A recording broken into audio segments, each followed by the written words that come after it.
반갑습니다. 완연한 봄입니다. 예배당 밖으로 얼마나 푸르게 보이는지요. 참 세상이 봄볕이 도니 기분이 좋습니다. 주의 성령께서 말씀으로 성령으로 우리의 심령에도 은혜를 주시기를 바랍니다. 기도하고 전도서 강론 오늘 25번째입니다. 25번째 강론을 하도록 하겠습니다. 기도하겠습니다. 하나님 감사합니다. 우리에게 지혜서의 말씀을 주시고 하나님 백성으로 지혜롭게 살 것을 말씀을 하셨사옵고 또 무엇이 지혜인지 저희들에게 말씀해 주신 것을 감사합니다. 하나님 우리가 닫고 지냈던 지혜서를 이제 펼쳐서 하나님이 말씀하신 지혜를 하나하나 배우게 하시고 또 하나님 백성으로서 지혜롭게 잘 살아가도록 도와주시기를 원합니다. 오늘 또 이 강론 위에 은혜를 주시기를 바랍니다. 예수님의 이름으로 기도하옵나이다. 아멘. 하나님 말씀을 봉독하겠습니다. 전도서 8장 1절부터 13절까지입니다. 전도서 8장입니다. 8장 1절부터 13절까지 제가 받들어 읽겠습니다. 지혜자와 같은 자 누구며 사리의 해석을 아는 자가 누구냐? 사람의 지혜는 그 사람의 얼굴에 광채가 나게 하나니 그 얼굴에 사나운 것이 변하느니라. 내가 권하노니 왕의 명령을 지키라. 이미 하나님을 가리켜 맹세하였음이니라. 왕 앞에서 물러가기를 급거이 말며 악한 것을 일삼지 말라. 왕은 그 하고자 하는 것을 다 행함이니라. 왕의 말은 권능이 있나니 누가 이르기를 왕께서 무엇을 하시나이까 할 수 있으랴. 무릇 명령을 지키는 자는 화를 모르리라. 지혜자의 마음은 시기와 판단을 분별하나니 물론 무슨 일이든지 시기와 판단이 있으므로 사람에게 임하는 화가 심함이니라. 사람이 장래일을 알지 못하나니 장래일을 가르칠 자가 누구이랴. 생기를 주장하여 생기로 머무르게 할 사람도 없고 죽는 날을 주장할 자도 없고 전쟁할 때에 모면할 자도 없으며 악이 행할 자를 건져낼 수도 없느니라. 아멘. 지혜가 얼마나 중요한지요. 지혜가 얼마나 중요한지 여러분도 인식하십니까? 정말 중요하다고 생각하십니까? 하나님께서는 지혜가 얼마나 중요한지 자기 백성들에게 지혜를 가르치라고 지혜서를 주셨어요. 하나님 백성들을 지혜를 가르쳐서 지혜롭게 살게하라 하고 지혜서를 주셨어요. 예수님께서도 제자들이 이리에 바보이 되지 않으면서도 하나님의 백성으로서 잘 살기 위해서는 지혜로워야 된다라고 하셨죠. 그래서 뱀같이 지혜로울 것을 말씀하셨습니다. 전도서 7장 19절을 보시면 지혜가 지혜자로 성읍 가운데 10유사보다 능력 있게 한다고 했습니다. 지혜가 얼마나 중요한지 성읍 가운데 10명의 유사, 10명의 지도자들을 말합니다. 유력한 사람들이에요. 그들보다도 더 능력이 있게 한다 그랬어요. 지혜는 그만큼 중요하다는 뜻이죠. 지혜가 이렇게도 중요합니다. 지혜는 하나님 백성으로 하나님 백성답게 살게 하고 인생을 잘 살게 합니다. 또 지혜는 죄와 악이 가득한 세상에서 자기를 지키게 하고 능력 있게 살게 하는 겁니다. 얼마나 중요합니까? 그럼에도 우리가 지혜롭게 살지 못할 때가 참 많습니다. 어리석게 행동할 때가 많아요. 그 이유는 무엇일까요? 지혜가 무엇인지 알아도 의롭게 잘 살지 못하는 경우들이 많은데 왜 그렇게 지혜롭게 살지를 못할까요? 그 이유. 전도서는요, 그 이유를 두 가지로 말씀합니다. 하나는 우리의 부패성 때문이라고 합니다. 우리 내적인 문제지요. 우리의 도덕적 부패가 어떻게 살아야 되는지 알아도 아는 것처럼 바르게 지혜롭게 살지 못한다고 했습니다. 다른 하나는 외적 요인입니다. 악한 자에게 억압을 당하거나 유혹을 받기 때문에 알아도 지혜롭게 살지를 못할 수 있다라고 말씀을 해요. 뭐가 지혜인지 알죠. 근데 지독한 억압을 당해보세요. 알아도 지혜롭게 행하지를 못합니다. 또 유혹을 받는 경우도 마찬가지지요. 강력한 유혹을 받으면 그러면 안 된다는 것을 알면서도 넘어가잖아요. 어리석게 행동하게 될 수 있잖아요. 전도자는 이런 사실을 언급하면서 한 예를 들었습니다. 그것은 마음이 올무와 금을 같고 손이 포승 같은 여인의 이야기입니다. 그 여인의 마음이 올무와 같다 그랬어요. 그물과 같다 그랬습니다. 포승줄 같다 그랬어요. 그런 여인의 이야기를 들려주셨습니다. 그런 여자는 사망보다 독한 여자라고 했습니다. 그런 여자가 작심하고 덤벼들면 그것을 물리치고 걸려들지 않을 남자가 없어요. 없는데 일단 걸려들면 그때부터 쓴맛을 봅니다. 죽음보다 더 쓴맛을 볼 수 있죠. 그럴 수 있어요. 죽음보다 더 쓴맛을 볼 수 있습니다. 걸려들면. 왜 그런 올무에 걸려들지 않을 사람이 없는가? 왜 없을까요? 왜 다 많이 걸려들까요? 유혹 때문입니까? 그러면 유혹이 없으면 지혜롭게 살 수 있을까요? 그렇지 않습니다. 우리 속에는 부패한 욕망이 있어요. 누가 건들지 않아도 우리 속에는 욕망이 늘 꿈틀거립니다. 욕망이. 그거 절제하지 않으면 막 제멋대로 우리를 조종해 갑니다. 마치 배의 키와 같아요. 그래서 그 부패한 욕망이 우리를 그 올무에 걸려들게 만들지요. 죽음보다 더 쓴맛을 보게 만들지요. 음란한 욕망도 마찬가지입니다. 잘못된 돈 욕심도 마찬가지예요. 출세욕도 마찬가지예요. 우리들은 가만히 놔두지를 않지요. 그 욕망을 이렇게 조절할 줄 알아야 됩니다. 절제할 줄 알아야 돼요. 근본적인 문제는 바로 우리 자신이에요. 우리 부패성에 있습니다. 그렇다고 모든 사람이 다 걸려들까요? 그렇지는 또 않지요. 걸려들지 않는 사람이 있습니다. 어떤 사람일까요? 돈 없는 사람, 인물이 못난 사람, 바보 같은 사람? 그럴까요? 그렇지 않습니다. 학식이나 재력이나 인물이 없다고 해서 걸려들지 않는 것도 아니에요. 실제 보십시오. 바람 피우는 남자들 보세요. 돈이 많아서 다 바람 피웁니까? 아니에요. 돈이 없는데도 바람 피우는 사람도 있잖아요. 그래요. 바람 피운다고 해서 다 인물이 좋아서 바람 피웁니까? 그렇지 않아요. 인물도 없는데 바람 피우고 사는 사람도 있잖아요. 그런 거예요. 사람이 학식이 없고 재력이 없고 인물이 없다고 해서 그런 욕망마저도 없는 것이 아니지요. 그런 욕망이 있죠. 있기 때문에 걸려들 수 있어요.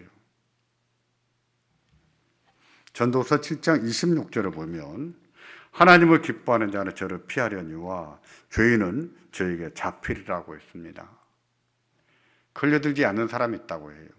아무리 독한 여자라도 아무리 포승줄 같은 그런 여자가 덤벼든다고 해도 걸려들지 않는 사람이 있다 그랬어요. 전심으로 하나님을 두려워하고 사랑하는 사람, 바로 그들입니다. 그런 사람은 유혹을 피해갈 수 있다고 했습니다. 맞아요. 그렇습니다. 그런 사람은 이기고 살아요. 올무를 피해가면서 삽니다. 하나님을 경외하는 사람. 그래서 말입니다. 성경은 여호와를 경외하는 것이 지혜의 근본이라고 말씀을 합니다.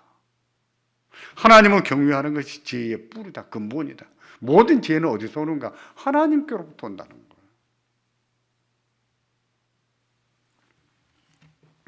사람이 지혜를 알아도 하나님을 경외하는 믿음이 없다면 지혜롭게 살지를 못합니다. 그 부패성을 이겨낼 힘이 없어요.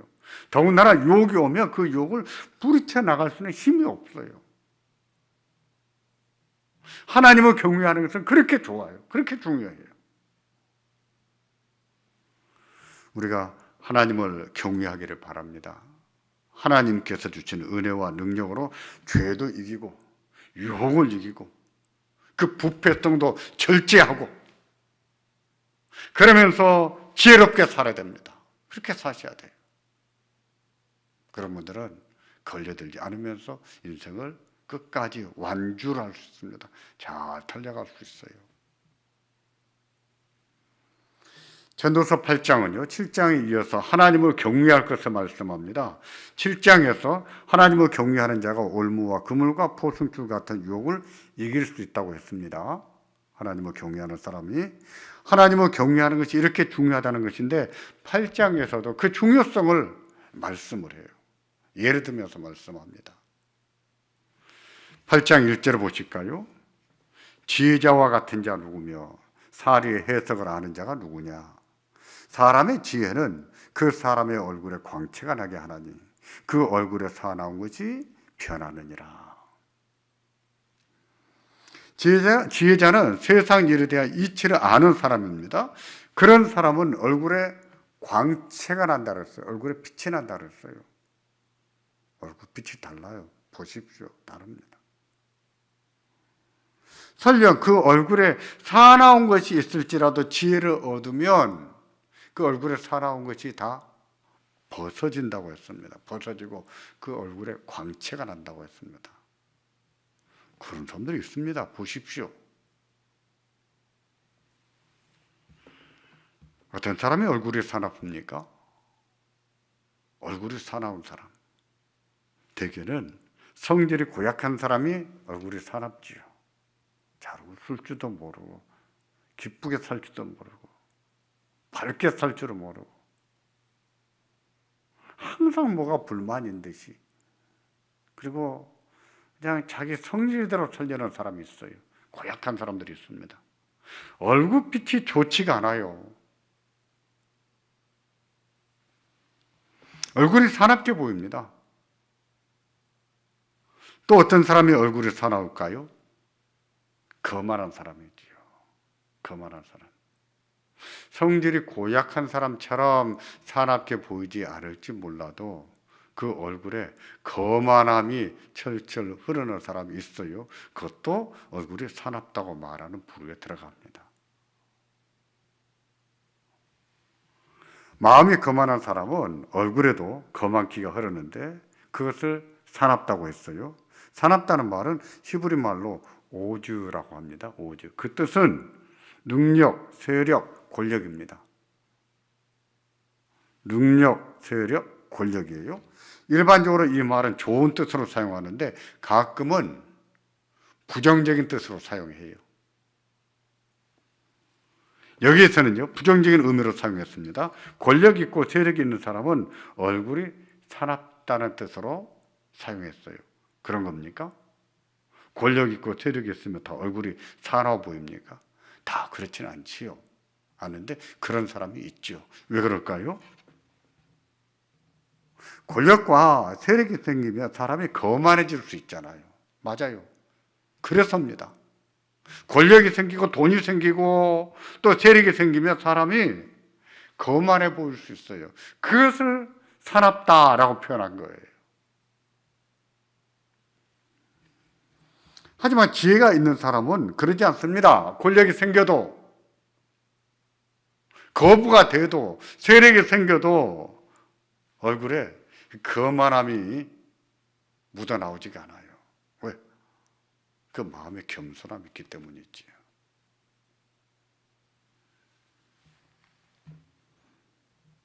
한 예를 보실까요? 본문 8장 2절부터 4절에 보시면 어떤 신하에 대한 이야기가 나옵니다. 그 신하는 대단한 권력과 세력을 갖추고 있었습니다.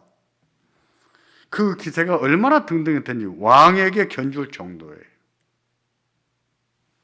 그런 신하가 왕의 명령을 잘 들을까요? 왕 앞에서 겸손하게 행동할까요? 전혀 왕의 말을 안 듣는 것은 아니겠지만 다른 신하들과 비교를 해볼 때 왕의 말을 좀 우습게 여기는 경향이 있습니다. 왕의 말을 지키더라도 거만하게 우습게 알면서 지켜요. 거만한 사람은 그렇습니다. 어느 날 어전 회의를 하는데 왕과 의견이 맞지 않았습니다. 토론이 길어져서 날선 공방이 오고 갔습니다. 신하가 그만 화가 났습니다. 화가 나서 벌떡 일어나더니 왕 앞에서 나가버렸어요. 그런 사람들이 있습니다. 회의하다가 화난다고 박차고 나가는 사람이 있어요. 잘하는 것일까요? 회의가 끝나지 않았는데 왕 앞에서 감히 문을 박차고 나갑니까? 자기가 세력 있고 권력이 등등하다고 해서 그런 행동을 합니까? 그런 사람은 지혜가 없는 사람이에요. 자기의 세력을 믿고 왕 앞에서 그렇게 행동하는 것은 미친 짓이지요. 거만한 것이지요. 그런 사람을 가리켜서 얼굴이 사납다라고 말한 것입니다. 회의하다가 그런 사람들 볼 수 있는데 정말 그러지 마세요. 그 어리석은 짓이에요. 조심해야 됩니다. 아무리 그래도 그렇죠. 회의하다가 사장 앞에서 나가버립니까? 부장 앞에서 나가버립니까? 미련한 짓이지요. 생각해 보세요. 그런지 안 그랬는지. 그렇습니다. 그래서 본문 8장 2절을 보시면 이렇게 권면합니다. 내가 권하노니 왕의 명령을 지키라. 왕의 명령을 지키라. 또 3절은 이렇게 권면합니다. 왕 앞에서 물러가기를 급거이 하지 말며. 왕 앞에서 함부로 물러가지 말라는 것이지. 급거이 하지 말며 악한 것을 일삼지 말며 왕은 그 행하고자 하는 것을 다 행함이니라. 아무리 힘있고 세력이 등등해도 왕 앞에서 함부로 행동하지 말고 함부로 말하지 말라는 뜻이지요. 오히려 왕의 명령을 추상같이 받들고 아무리 자기 세력이 등등해도 왕 앞에서 겸손하게 예의를 지켜야 됩니다. 자기 권력이 아무리 하늘을 찌른다고 해도 왕은 왕이에요. 왕은 왕입니다. 그 권력이 언제까지 가겠습니까? 왕이 그런 신하를 가만 놔두겠습니까?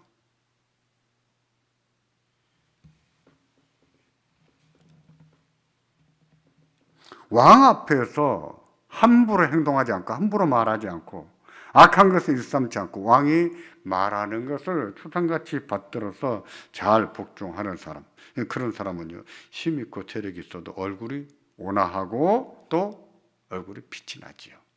겸손합니다. 그런 사람을 가리켜서 지혜 있다고 합니다. 그런 지혜가 있어야 돼요. 아무리 왕하고 뜻이 안 맞아도, 그리고 내가 아무리 권력이 있어도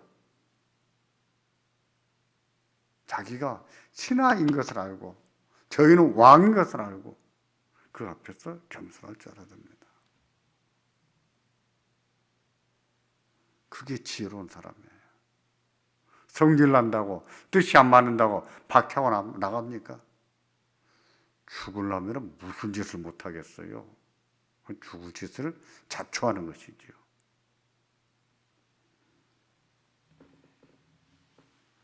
전도자가 왜 이 말을 했을까요? 오로지 신하들에게 겸손함을 가르치기 위해서 이 말을 했을까요? 왕은 왕 앞에서 건방지게 행동하지 말고 왕의 명령에 겸손하게 순종해야 된다는 뜻을 말하기 위해서 이 말을 했을까요? 그런 의미에서도 교훈은 받아야 됩니다. 우리는 그 일상의 삶에서 그런 걸 배우는 게 지혜예요. 그래서 그런 의미에서도 교훈을 받아야 됩니다만 전도자가 의도하는 것은 그게 아니었습니다. 하나님 말씀에 순종하라는 데 있어요. 왕의 경우는 왕과 신하에게는 하나의 예에 불과하고 궁극적으로는 하나님 앞에서 하나님 말씀에 순종하는 태도로 겸손하게 순종하며 살아야 된다 하는 것을 말하는 겁니다. 세상에는 유혹도 많고 우리 마음에는 부패한 욕망이 가득하지만 그럴지라도 하나님 말씀에 순종하고 살라는 뜻입니다. 욕망 따라 살지 말고 하나님 말씀 따라 살라는 뜻입니다. 그런 사람들이 지혜자예요. 그런 사람들의 얼굴이 빛이 납니다. 보십시오. 욕심을 따라 사는 사람들의 얼굴이 빛이 나는지, 하나님 말씀 따라 사는 사람이 얼굴에 빛이 나는지, 누굽니까? 하나님 말씀 따라 사는 사람이죠. 앞에서 거만한 신하에 관한 이야기를 했습니다. 어전후일을 하다가 화가 난다고 왕 앞에서 문을 박차고 나가버렸습니다. 그 뒤에 어떻게 됐을까요? 그의 세력은 왕에게 견줄 만큼 동동하다고 했습니다. 왕이 잡아들였을까요? 군법으로 다스렸을까요?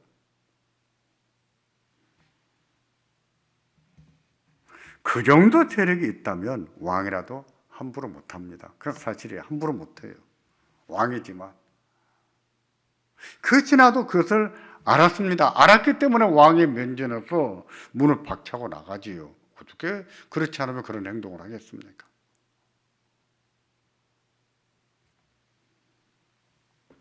그러나 본문 8장 5절과 6절을 보면 그런 사람에 대해서 이렇게 교훈합니다. 무릇 명령을 지키는 자는 화를 모르리라. 지혜자의 마음은 시기와 판단을 분별하나니 물론 무슨 일이든지 시기와 판단이 있으므로 사람에게 임하는 화가 심하느니라. 이 말씀은요, 전도서 3장에서 언급한 말씀이에요. 세상 만사가 때가 있다 그러지 않았습니까? 그 말씀의 반복이에요. 3장 17절을 보시면 하나님이 의인과 악인을 심판하실 때가 있다고 했습니다. 그 말씀은 여기에서 재차 말씀하고 있습니다. 하나님께서 하시는 일을 살펴보고 세상이 돌아가는 일을 관찰해 보니 하나님이 심판하실 때가 있다라는 거예요. 있습니다. 그것을 알고 왕의 명령을 지키고 사는 사람은 화를 당할까요? 안 당할까요? 안 당하지요. 반대로 생각해 보십시오. 그런 사실을 무시하고 사는 사람은 화를 자초하겠습니까? 안 하겠습니까? 자초하지요. 왕 앞에서 감히 문을 박차고 나간 그 신하는요, 자신의 세력만 믿고 그런 사실을 무시했습니다. 자신의 세력이 언제까지나 동등할 것으로, 등등할 것으로 생각했고 왕 앞에서 자기가 더 세력을 더 크게 키울 수 있다고 생각했던 것이죠. 그러지 않고서 어떻게 이렇게 건방을 떨겠어요? 어찌 왕 앞에서 이렇게 거만하게 행동하겠습니까? 여러분 그렇게 생각하십니까? 만사가 때가 있고 그 진화가 심판을 받을 때가 있다고 생각하십니까? 그렇습니다. 있습니다. 세상에는 하나님의 심판이 있어요. 의인에 대한, 악인에 대한 심판이 있습니다. 그걸 안다면 어떻게 하겠어요? 그런 짓을 하겠어요? 안 하지요. 따라서 그런 행동을 한다는 것은 믿음이 없다는 뜻이죠. 하나님을 경외하지 않는다는 뜻입니다. 사울 왕이 죽고 다윗 왕이 이스라엘의 통일을 눈앞에 두고 있을 때였습니다. 사울 왕의 신하들은 아직 토항을 하지 않았고 하나님 백성 간의 내전이 계속되고 있었어요. 그러던 중 사울 왕의 가장 강력한 신하였던 아브넬이라고 하는 장군이 다윗에게 토항해 왔습니다. 기회입니다. 내전을 종식하고 나라를 통일시킬 수 있는 기회입니다. 절호의 기회입니다. 하나님 주시는 기회예요. 그런데 다윗의 신하 중 요압이라는 장군이 있었는데 그의 동생 중 하나가 그 아브넬에게 죽었거든요. 아브넬이 다윗을 만나고 돌아간다는 것을 알고 아브넬을 쫓아가서 앙심을 품고 보복을 했습니다. 아브넬을 죽였어요. 다윗 왕은 그 소식을 듣고 격노했습니다. 이제 내전을 끝내고 통일을 눈앞에 두고 있는데 통일이 물간덕하게 생겼습니다. 전쟁 끝나고 이제 평화시대가 오는 길목에 섰는데 요압이 사적인 원한을 풀려고 아브넬을 죽였어요. 얼마나 화가 나겠습니까? 왕으로서 다윗은 화가 엄청났습니다. 근데 요압을 어떻게 할 수가 없었어요. 왜? 그의 세력이 너무 등등했거든요. 왕이라도 함부로 벌할 수 없을 만큼 세력이 너무 등등했거든요. 그래서 다윗은 요압을 벌하지 않습니다. 왕이지만 어떻게 힘이 없어서 지금은 때가 아니라는 생각에 벌하지 않아요. 요압은 그렇게 해서 잘 살았습니다. 평안하게 잘 먹고 호사를 누리면서 살았습니다. 다윗보다 더 오래 살았습니다. 그는 그렇게 잘 살다가 평안하게 죽을 줄로 생각했겠죠. 다윗도 죽었으니. 그랬을까요? 그래서 잘 살다가 아무 탈 없이 살다가 편안히 죽었을까요? 보십시오. 다윗은 죽기 전에 자기 아들 솔로몬에게 유언을 남기면서 요압이 평안히 죽지 못하게 하라고 말했습니다. 자신은 왕이었지만 자기 휘하에 장군 하나도 벌할 수 없는 힘이 없어서 벌하지 못했지만 그렇다고 해서 그의 잘못이 묵과될 수는 없다는 것이죠. 나는 벌하지 못하지만 너는 요압을 벌하라 하고 유언을 남겼습니다. 결국 요압은 솔로몬에게 처형당했습니다. 다윗이 죽은 후에 처형을 당했어요. 생각해 보십시오. 요압이 의인과 악인에 대한 심판이 있다는 것을 믿었다면 아브넬에게 사적인 감정을 품고 보복했을까요? 주의 말씀에 율법에 그런 보복은 하나님께 원수 갚는 것은 맡기게 돼 있어요. 맡겼어야죠. 억울하지만. 근데 지 손으로 보복을 해요? 자신의 권력이나 세력도 끝날 때가 있다는 것을 생각했더라면 왕 앞에서 그렇게 방자하게 굴었겠습니까? 그러지 않았을 거예요. 세상 만사가 때가 있습니다. 마찬가지로 의인과 악인에 대한 심판도 있어요. 때가 있습니다. 그런 사실을 잘 알고 하나님을 경외하는 믿음으로 산다면 어리석은 짓을 하지 않겠지요. 안 하겠지요. 따라서 화를 면할 수도 있겠지요. 맞습니다. 그렇습니다. 화를 면할 수 있어요. 왜 화를 자초하고 삽니까?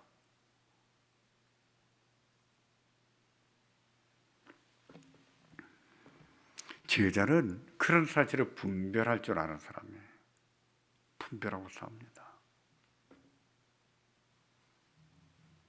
지혜자도 인간인지라 미래 살아 다 예측할 수 없고 종잡을 수 없는 세상을 살아야 됩니다. 그러나 세상 만사를 잘 살피고 때가 있다는 것쯤은 항상 생각하고 살아야 돼요. 그렇게 산다면 화를 면할 수 있습니다. 화를 면할 수 있어요. 요압이 자기 세력이 아무리 등등해도 자기가 개국 공신이라고 해도 1등 공신이라고 해도 어떻게 왕 앞에서 그런 짓을 해요? 그러고도 무탈할 줄 알았습니까? 하나님이 심판하지 않을 줄 알았습니까? 세상에는 하나님의 심판이 있다는 걸 생각했다면 감히 그런 짓을 안 하지요. 못하지요. 우리가 하나님의 백성이요 지혜를 배우는 자로서 세상 만사가 때가 있다는 것을 믿어야 됩니다. 때가 있다는 걸 믿어야 돼요. 심판도 마찬가지예요. 심판에 때가 있다는 것을 믿어야 돼요. 지금 아니라고 해서 언제까지 심판이 없는 게 아니에요. 다윗이 왕이라도 지금은 어떻게 해볼 수 없어서 살려뒀지만 그가 죽은 뒤에 자기 아들을 통해서 심판하게 하잖아요. 맞습니다. 그런 거예요. 그런 거예요. 그걸 알고 살라는 겁니다. 그걸 알고 하나님 말씀 따라 살라는 거예요. 그런 사람들이 화를 면하고 산다고 한 것입니다. 정말 중요한 문제입니다. 종종 하나님의 심판이 지연될 때가 있습니다. 하나님께서 우리가 죄를 짓는 순간 벌하지 않으시고 실행을 늦추는 경우들이 많이 있습니다. 내가 죄를 짓는데 왜 하나님 벌하지 않을까 싶을 때가 있다는 겁니다. 저는 그것을 하나님께서 우리에게 베푸시는 은혜라고 생각하고 다행이라고 생각해요. 우리가 죄를 지을 때마다 하나님이 심판하시고 벌하시면 우리가 어떻게 살겠습니까? 살아남지를 못하죠. 그래서 하나님께서 심판을 늦추시거나 하는 것은 기회요, 또 은혜요, 다행이라고 생각하는 거예요. 그것을 모르고 함부로 행동합니까? 요압이 그런 거예요. 왕하고 뜻이 맞지 않다고 해서 성질 내고 박차고 나간 그 사람이 그런 거예요.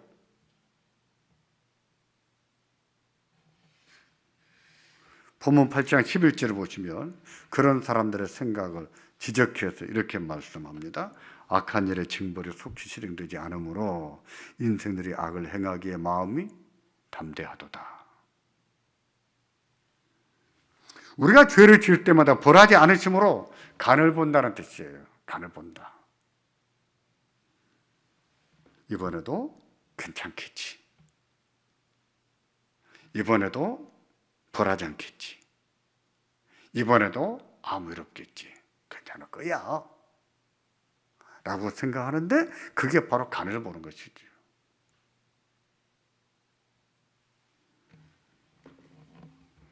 그런 일이 참 많아요. 간을 보는 경우가.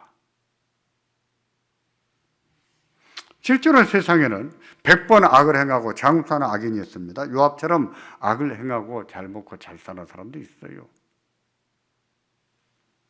그러나 그것은 보편적인 현상은 아니에요. 보편적인 현상은 아닙니다. 그런 일이 있다고 해서 그것은 흔한 일이 아닙니다. 세상에는 부흥의 원리가 있거든요. 그래서 죄 때문에 망하는 사람이 많아요. 악하기 때문에 단명하는 사람도 많고요. 그에 대한 두려움이 있어야 됩니다. 두려움. 시편 102편을 보세요. 102편의 시인은요, 자기의 죄를 짓고 하나님 앞에 참여하는 것이거든요. 그래서 초대교회에서는 7편의 회개 시 가운데 하나로 102편을 꼽았습니다. 그런 회개하는 가운데 이처럼 말하기도 합니다. 내 중년에 나를 데려가지 마시기를 바랍니다. 노년이 아니라 중년기에 하나님은 영원하심으로 하나님 내 중년, 이 짧은 인생을 사는데 내 중년에 노년도 아닌데 이 중년에 저를 데려가지 마시기를 바랍니다. 한 번만 살려주시라는 것이죠. 그런 의식이 있어야 돼요. 두려움. 하나님에 대한 두려움입니다.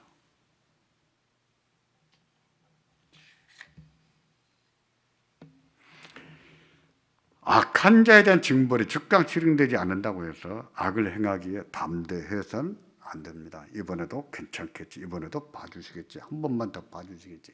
간을 봐서는 안 돼요. 그런 생각 어리석은 겁니다. 그 반대로 생각해야 합니다. 이러다가 내가 혼나지. 이러다가 내가 한테 맞지. 내가 이러다가 죽을 수 있지. 두려운 마음을 가지셔야 돼요. 그리고 즉각 멈춰야 됩니다. 그게 지혜입니다. 그런 사람의 얼굴이 밝아진다는 거예요. 빛이 난다는 뜻입니다. 지금까지 지혜자가 시기와 판단을 잘 분별해서 행동하면 화를 면할 수 있다는 것을 말씀드렸습니다.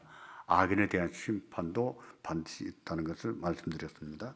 그러면 여러분 생각에 악인이 더 잘 됩니까? 의인이 더 잘 됩니까?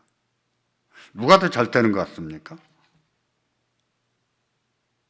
악하게 사는 자가 더 잘 될까요? 하나님을 경외하고 사는 자가 더 잘 될까요? 누가 더 잘 될까요? 여러분들이 한두 사람의 경우만 보지 마시고 두루두루 한번 살펴보십시오. 누가 더 잘 되는지, 어떤 사람이 더 잘 되는지. 누가 더 잘 될까요?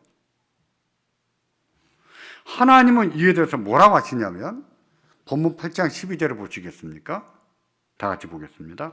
죄인이 100번 악을 행하고도 장수하거니와 내가 정령이 아노니 하나님을 경외하여 그 앞에서 경외하는 자가 잘 될 것이요. 아멘. 아멘. 믿으십시오. 이 말씀을. 100번 악을 행하고도 장수하는 사람이 없지 않아 있어요. 있습니다. 그렇다고 해서 악인이 잘 되지는 않는다는 뜻입니다. 그 반대입니다. 하나님을 경외하는 자가 더 잘 된다는 뜻이에요. 본문은 그런 사실을 강조해서 내가 정령이 아노니라고 했습니다.